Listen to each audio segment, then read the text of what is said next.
Hi everyone, I'm Ferd and welcome to my video. Today I'm working on a battery-powered Milwaukee Sawzall. The problem the guy was having with it was that it would run, sparks would fly out the side, stop, and the battery would just flash. You couldn't get it to run again. So in the video I'm going to take this thing apart and go through it and try to find out what's wrong with it. I don't want to spoil the video for you, but a lot of times the saw's not the problem. Enjoy the video.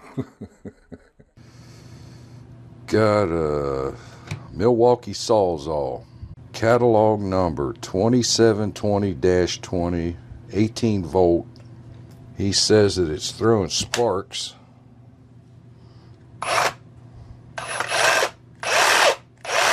And sometimes it'll just quit and the battery starts flashing. We'll take it apart, see what's going on with it.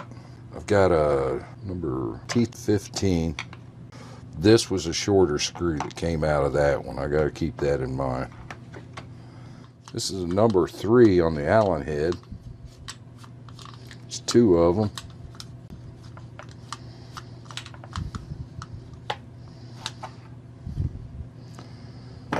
Alright, got all the screws out.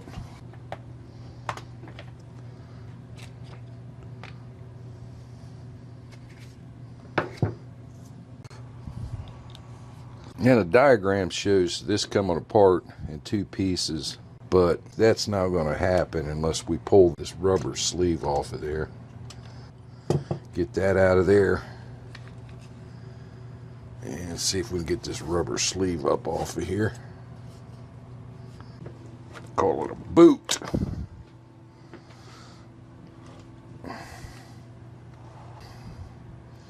Supposed to be a little lever right there for this. Evidently it's broke, so not worried about that. 2 Torx heads up here. I'm just going to take these 2 out and see if I can pull this thing apart so we can get a good look at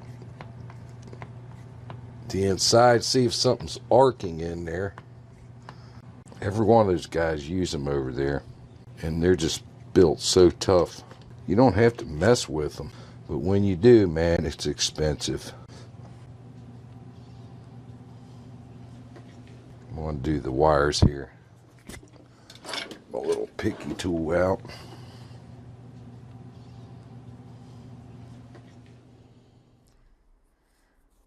Now, if you're just wanting to remove the motor, this part isn't really necessary to do it. I'll show you how it comes out in the next step.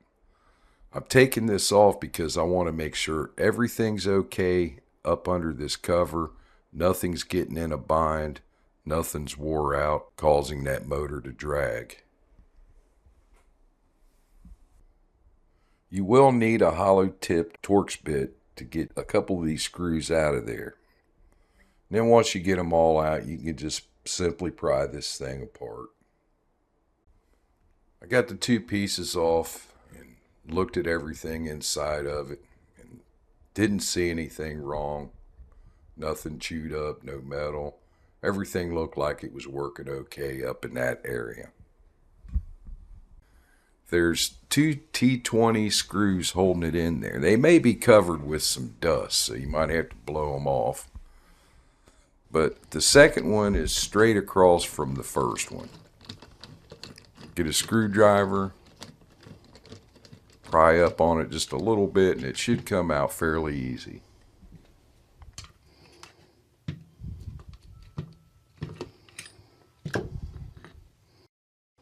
I've went through this thing with a fine-tooth comb, a visual inspection.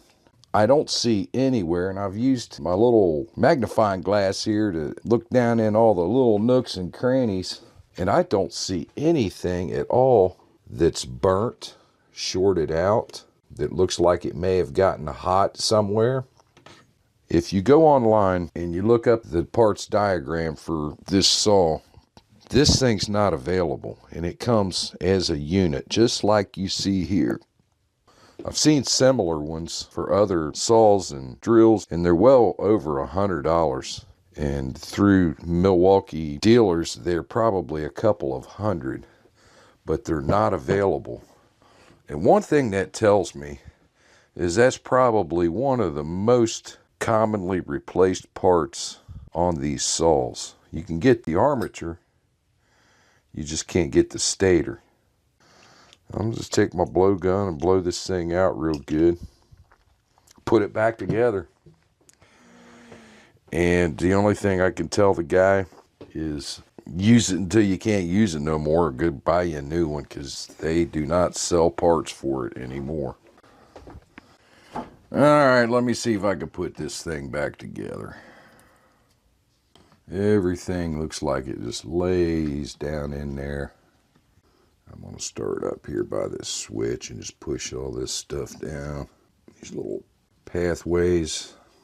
Work my way around.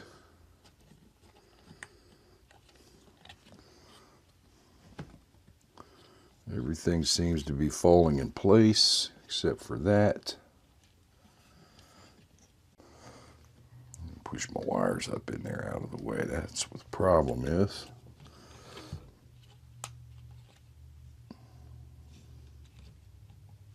Ah, there we go. I had to get my big old head up there in the way, I think, to get that one in there.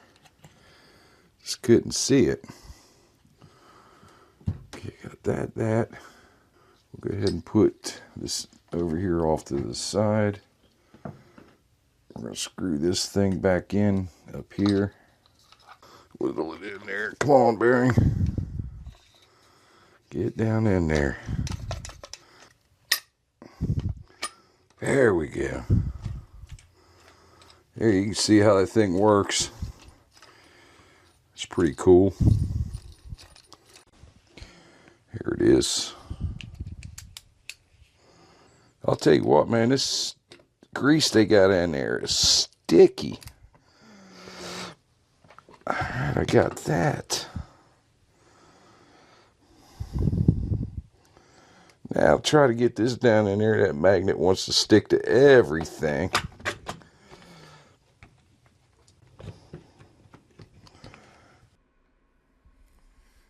This is a ground from that light bar.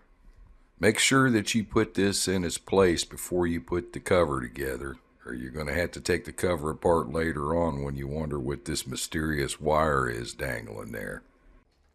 Go ahead and screw that front case together. Set your cover on there. You got 2 wires that go across the top of it, and then you got the 2 screws around the bearing. Next, you got the 4 screws that hold the 2 pieces together. Here's a picture of what your wiring should look like. Get it all tucked away, and you're ready to put your handle on it. Finally, I can put my battery in it and take it for a test ride.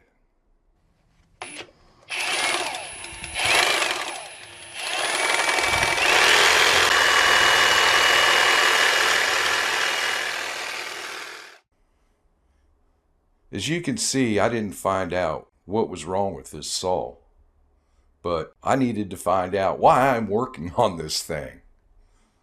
I had to go back to the guy that gave it to me, and I want to tell you up front, he didn't give me a battery. They use other tools, and he needed the batteries for his job.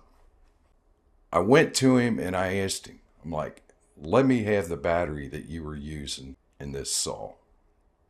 And he hands me an aftermarket battery that came from Amazon. I put the battery in it and I started running the thing, and I seen sparks flying. I stopped it immediately, pulled the battery off of it, and I told him, the problem is not with the saw, it's with that battery that you're using. And I put mine in it and I showed him. I have a genuine Milwaukee battery that I was running in it. I ran several tests on this thing. In the dark, no sparks. On a full charge, I ran this thing till the battery actually went dead. And the thing didn't even really get hot. But that's the problem that he was having with this saw. I'm not saying that you can't do it, but I don't recommend that you use aftermarket batteries on these Milwaukee saws. They're high dollar tools, and if he'd have kept using it, I think it would have eventually burned it up. If you made it this far in the video, thank you for watching. I hope you learned something. I hope you got some good information, and I hope you enjoyed the video. Help me grow my channel. Subscribe and hit that like button and spread the word. I've got a lot of videos up there, and I've got a lot more coming. Hit that notification bell and you'll get notified as soon as I put them up there. So if you're working on one of these Milwaukee saws and you can't figure it out, just keep digging and digging and digging and digging and have fun.